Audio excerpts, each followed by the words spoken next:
नमस्कार, मैं अबरारुल हक रहमानी। आप देख रहे हैं नेक्स्ट 9 न्यूज़।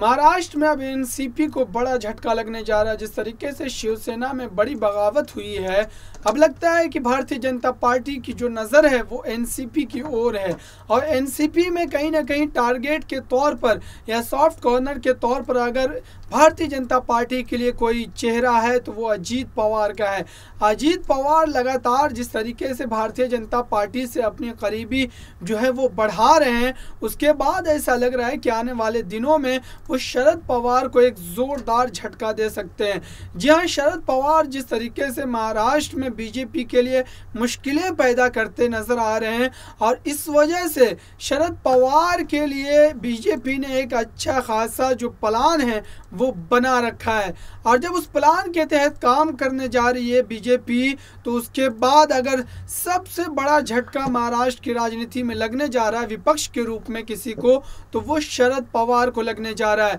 क्योंकि अब शिवसेना पार्टी को तो लगभग भारतीय जनता पार्टी ने अपने रणनीति के तहत खत्म करने के कगार पर पहुंचा ही दिया है और अब बारी है एनसीपी के चीफ शरद पवार की पार्टी की। एनसीपी के चीफ शरद पवार की अगर बात करें तो जिस तरीके से लगातार उद्धव ठाकरे के लिए रणनीति बनाते नजर आ रहे हैं और ये बात भारतीय जनता पार्टी को कतई पसंद नहीं आ रही है, क्योंकि भारतीय जनता पार्टी ये चाहती है कि हिंदुत्व की आइडियोलॉजी पर जो राजनीति करने का अधिकार है वो महाराष्ट्र में सिर्फ उनके पास ही रहे और अगर उद्धव ठाकरे उसी आइडियोलॉजी को लेकर के अपनी राजनीति को चमकाने की कोशिश करते हैं तो कहीं ना कहीं वोट बैंक में सेंधमारी हो जाएगी और भारतीय जनता पार्टी का जो वोट बैंक है वो उसमें कमी आएगी और इसका नुकसान उनको सीट के तौर पर चुकाना पड़ सकता है। आने वाले विधानसभा चुनाव में जिस तरीके से अभी से भारतीय जनता पार्टी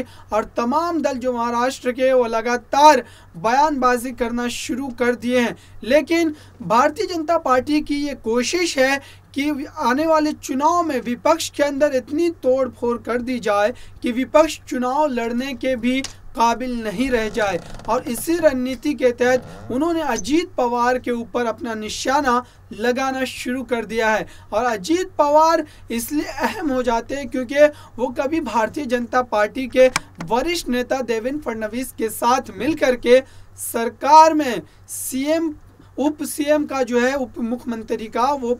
शपथ ग्रहण कर लिए थे और इस वजह से कहीं ना कहीं भारतीय जनता पार्टी को ये उम्मीद है कि अब भी उनके साथ अगर इस तरीके के बर्ताव के साथ काम किया जाए तो वो फिर से हमारे साथ आने को तैयार हो सकते हैं। देखते रहिए ताज़ा तरीन खबरों के लिए नेक्स्ट 9 न्यूज़ को। धन्यवाद।